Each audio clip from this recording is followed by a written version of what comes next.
വിജ്ഞാന കേരളം ജനകീയ തൊഴിൽ പൂരത്തിന് തൃശൂർ ഒരുങ്ങി. 10,000-ഓളം പേർക്കെങ്കിലും തൊഴിൽ നൽകുക എന്ന ലക്ഷ്യവുമായാണ് മെഗാ തൊഴിൽ മേള സംഘടിപ്പിക്കുന്നത്. 5 ലക്ഷത്തോളം അവസാന വർഷ വിദ്യാർത്ഥികൾക്ക് തൊഴിലിനോടൊപ്പം നൈപുണ്യ പരിശീലനം, രജിസ്റ്റർ ചെയ്ത 10 ലക്ഷത്തോളം ഉദ്യോഗാർത്ഥികൾക്ക് തൊഴിൽ മേളകളിലൂടെ തൊഴിൽ എന്നിവയാണ് കേരള നോളേജ് ഇക്കോണമി മിഷന്റെ വിജ്ഞാന കേരളം ജനകീയ ക്യാമ്പയിന്റെ ലക്ഷ്യം. ഇതിനായി സന്നദ്ധ പ്രവർത്തകരും പ്രൊഫഷണൽ മെന്റർമാരും ജനപ്രതിനിധികളും ഉദ്യോഗസ്ഥരുമടങ്ങുന്ന വലിയൊരു സംഘമാണ് പദ്ധതിയുടെ ഭാഗമായി അണിചേരുന്നത്.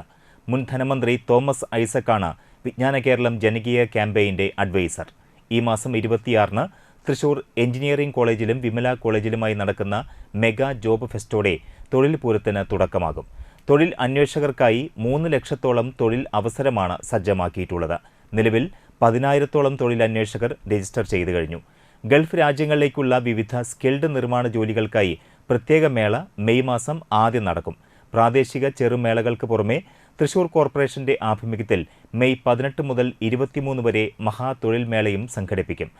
സംസ്ഥാനാടിസ്ഥാനത്തിൽ ഓൺലൈൻ അഭിമുഖത്തിലൂടെ ഇതിനോടകം നിരവധി പേർക്ക് തൊഴിൽ ലഭിച്ചു കഴിഞ്ഞു. തൊഴിൽ പൂരത്തിന്റെ വിജയത്തിനായി പദ്ധതി അഡ്വൈസർ ഡോക്ടർ തോമസ് ഐസക്കിന്റെ നേതൃത്വത്തിൽ ജില്ലയിലെ പ്രാദേശിക ചാനൽ പ്രതിനിധികളുമായി ചർച്ച നടത്തി.